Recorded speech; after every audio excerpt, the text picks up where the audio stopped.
নমস্কার বন্ধুরা, আমি তপতি অধ্যায়ন মমস কিচেনে সবাইকে স্বাগত। আর আজকে আমি নিয়ে চলে এসেছি চটপটা কিমা ঘুগনির রেসিপি। তো বন্ধুরা, ভিডিওটা স্কিপ না করে কিন্তু পুরোটাই দেখতে হবে। এখানে আমি মটর আর কাবলি ছোলা সম পরিমাণে ভিজিয়ে রেখেছিলাম 5 থেকে 6 ঘন্টা। এবার এই কড়াইগুলো আমি একসাথে ভালোভাবে সিটি দিয়ে নেব। আমি এখন কাবলি ছোলাগুলো দিয়ে দিলাম, মানে মটর আর কাবলি ছোলাগুলো দিয়ে দিয়েছি। দিয়ে একটু সম পরিমাণে জল দিয়ে দিলাম, দেব লবণ, দিয়ে আমি দুটো সিটি দিয়ে দেব। কুকারের মুখটা বন্ধ করে দিলাম, দিয়ে দুটো সিটি দিয়ে দেব। এবার বন্ধুরা চলুন দেখাবো কিমা ঘুগনিতে কী কী লাগছে। অবশ্যই কিমা ঘুগনিতে লাগছে চিকেন কিমা। এই যে আপনারা দোকান থেকেও বানিয়ে নিতে পারেন আর ঘরেও বানিয়ে নিতে পারেন। আর লাগছে টমেটো কুচি, একটা মাঝারি ধরনের টমেটো আমি কুচিয়ে নিয়েছি। আর লাগছে স্বাদ অনুযায়ী লবণ, লঙ্কার গুঁড়ো, কাঁচা লঙ্কা চেরা, হলুদ গুঁড়ো, চিনি, ধনিয়া গুঁড়ো, জিরে গুঁড়ো, আর লাগছে দুটো তেজপাতা, এই যে শুকনো লঙ্কা, আর মাঝারি দুটো পেঁয়াজ। আর লাগছে গরম মশলা। এখানে আমি শাহি গরম মশলা নিয়েছি বন্ধুরা। আপনারা চাইলে ঘরে বানানো গরম মশলা নিতে পারেন, যে কোনো গরম মশলা আপনাদের চয়েস অনুযায়ী নিতে পারেন।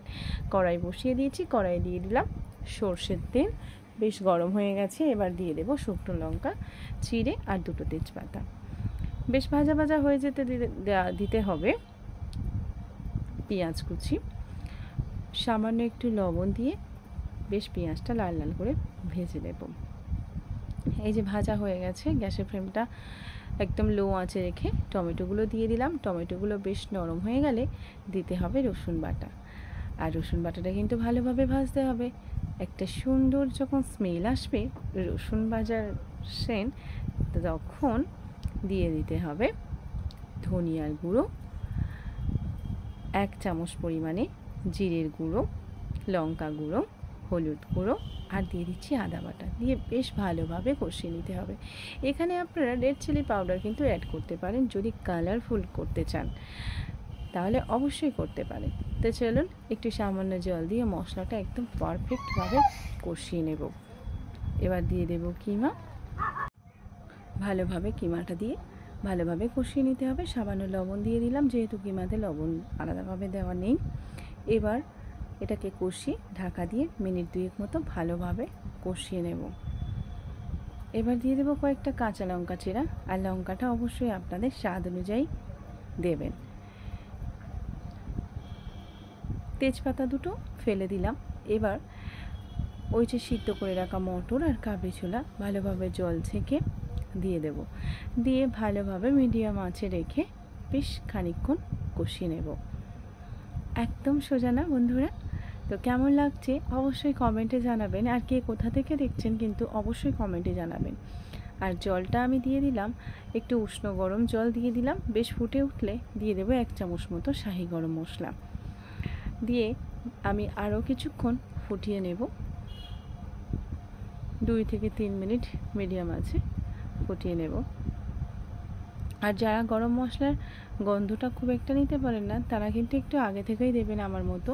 আর যারা গরম মশলার গন্ধটা ভালোবাসেন, তারা নামানোর ঠিক 1 মিনিট আগে দিয়ে একটু ফুটিয়ে নামিয়ে নিতে পারেন। আমি 2-1টা কড়াই ভেঙে দিচ্ছি, দিয়ে একটা গ্রেভি বানিয়ে নিচ্ছি। মানে তাহলে একটু মোটা হবে ঝোলটা, বেশ ভালো লাগবে। এই যে আরও একটু ফুটিয়ে নেব।